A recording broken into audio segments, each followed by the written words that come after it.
Almost Famous, classic story, Cameron, pretty much semi-autobiographical? Yeah, semi.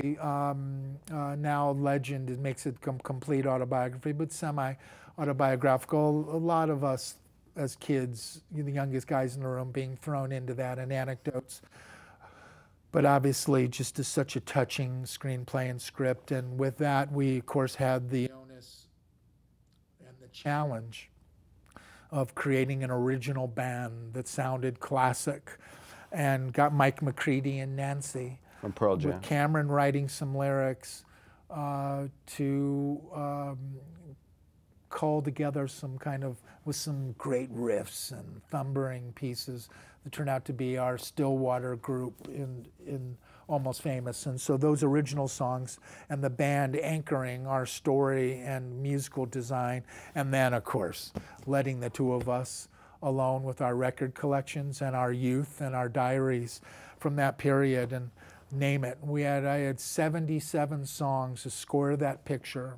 Scored the picture with those 77 songs. With Maguire, I remember everyone was stunned and shocked when we scored the picture to 32 songs. With this, we doubled it and then some, and we, again, it was, DreamWorks was very ambitious, very supportive, very nurturing to all things that Cameron would touch, and therefore everything that I wanted to do they allowed. Mo Austin being our record company, David Geffen being our movie studio. It was the ultimate equation for us, right, and the ultimate playground. And I ended up spending more on the music budget on that film in particular than I did on the entire Jimi Hendrix film that we're about to talk about. But the Almost Famous collection of music, the toughest thing was, making that volume 1, that first collection, that soundtrack that would be representative, and wanting to stay away from the hits, that always being kind of our middle name. But yet, being so proud of being the very first to convince Led Zeppelin to not only officially, Robert and Jimmy officially grant a song license of theirs. Is that the first for one? A film.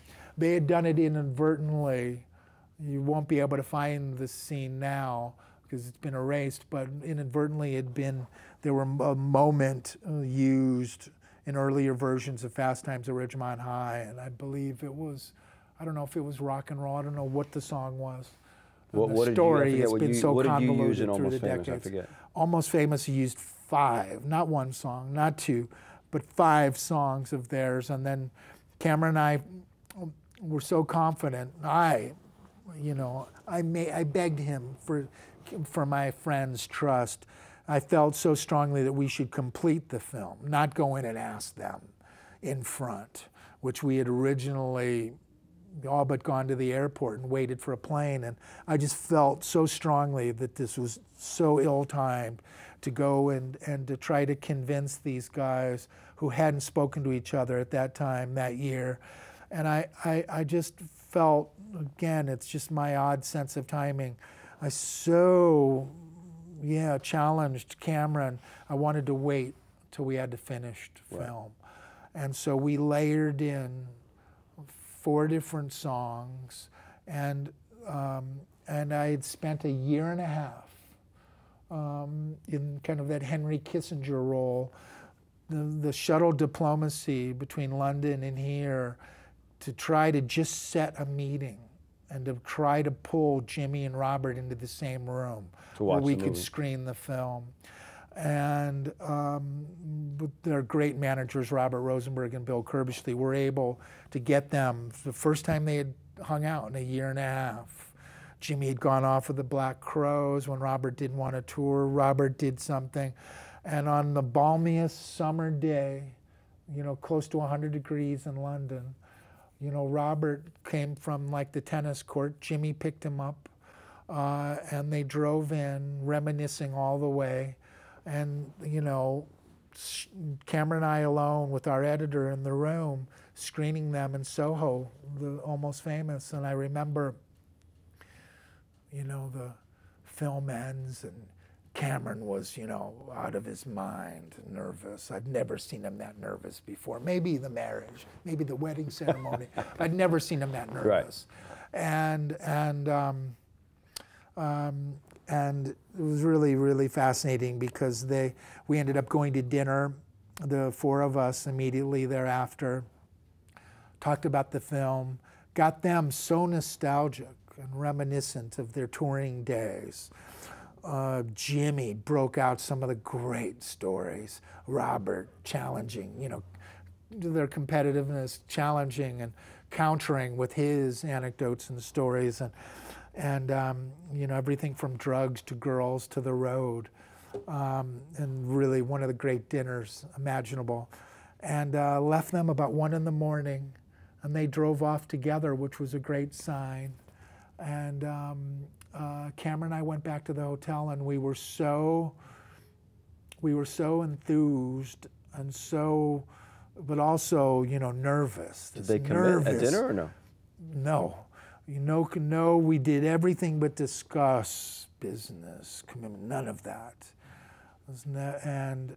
But their manager, Robert Rosenberg, you know, phoned me about. We left them at 1 in the morning. Phoned me about 1:30 in the morning. He goes, Danny, you gave them the car to drive back together. It's a good sign. He goes, this is a good sign. He goes, you guys are, he goes, when are you guys flying back? And I said, well, we've got to leave for the airport at 7 a.m. to get to Heathrow. And so he goes, look, you land in LA at about 2, 3 in the afternoon. I'll fax your office. They still had fax machines then. I'll fax your office, 2000, 2001. I'll fax your office at Warner's, let you know where we stand. So I remember we land. We were too excited to go to sleep. We emptied our refrigerators in our hotel at the Dorchester. Great, great hotel to have to be forced to stay up till 6 a.m. to catch your plane. And we stayed up all night, nervous as all hell, but excited. And got on the plane, landed. We're waiting at baggage, get through customs, get through baggage. You sure I can't pound that table? We'll get through baggage, and I grab the cell phone, go outside a Bradley terminal to call, get reception, call the office, and they begin reading to me this fax saying, Danny, the boys love the movie. We have one problem, though. And as soon as that sentence was voiced by my secretary, the cell phone, of course, cuts out. I'm going, one problem, what could that be? I call back, and they go, Danny, I had placed a sound-alike. There was a cover album of Zeppelin songs at the time, and some we had used, not wanting to ask them for a 5th song, and therefore to have to somehow figure out how to afford that. I placed in just an acoustic section, maybe 22, 24 seconds of Brauniar. And Jimmy, which is an instrumental piece. Yeah, and Jimmy Jimmy's first reaction to me on seeing the movie was, Danny, may I ask, what's that? What was that piece? Was as the guy gets out of the taxi at the end of the movie, just go see Penny Lane. And I said, well, that's yours. And Robert turns around and to compliment Jimmy says, and may I ask, who performed it? You know, and I said, it was just a cover. You know, I didn't want to ask you for it and bother you for such a trifle of a use. So Jimmy filed away, and sure enough told Robert, he goes, look, they've got 4 songs, they've only got this much money, fine. I want all 4 songs were approved, but on one condition. They use the original. Use the original Brauniar. And I go, but Robert, you know, I don't, you know, I've stretched even David Geffen's wallet just to be able to cover these 4 songs of theirs. And Robert said, Danny, $1 American and you can have the license. Amazing. Master and Cinco Brauniar. Great story. Well, thanks for all that, man. That was a lot. That was a lot of stuff, but Pleasure. Great stuff. Good stories. Amazing career retrospective. And thanks to Danny Bramson. For more Q Score, please check us out at empowerme.tv to find out what goes on behind the curtain and how the film and TV music gets made. It happens right here. Tune in.